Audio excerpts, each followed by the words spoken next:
এই রাস্তা দিয়ে যখন প্রথম আসি তখন আমার বয়স 20 দিনের মতো। আজকে যখন এই রাস্তা দিয়ে যাচ্ছি তখন পেরিয়ে গেছে প্রায় 24টা বসন্ত।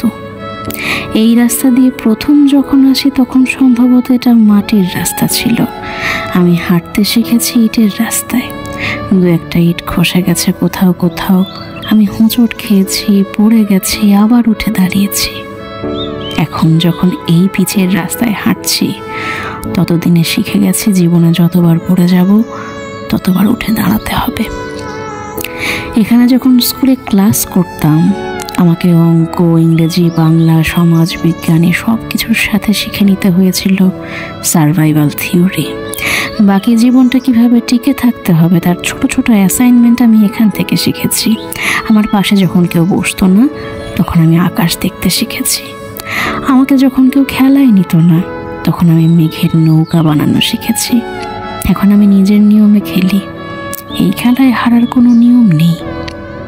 এখানে কুমিরডাঙ্গা খেলতে খেলতে জল আর স্থলের সব বিপদের সামনে দাঁড়ানোর সাহস তৈরি করতে শিখেছি।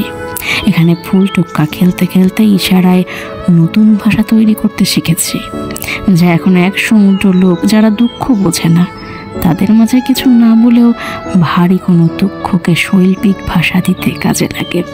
নিজেকে অনেকটা নির্ভর লাগে। এখানে নিম গাছের ডালে শালিক শালিক রোদ দেখেছি।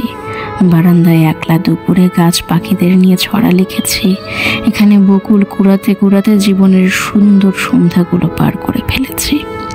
এখানকার আকাশ, বাতাস, মেঘ, মাঠ, ঘাস সব কিছু আমাকে আমি হিসাবে তৈরি হতে শিখিয়েছে এবং শিখিয়েছে এটা একটা চলমান প্রক্রিয়া।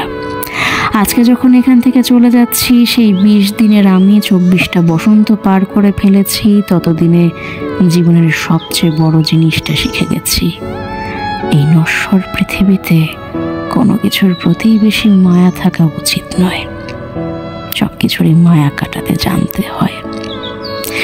কেন এই গাড়ি ছুটে চলে অচেনা স্টেশনে তার কোনো উত্তর নেই। এটাই নাকি প্রকৃতির নিয়ম।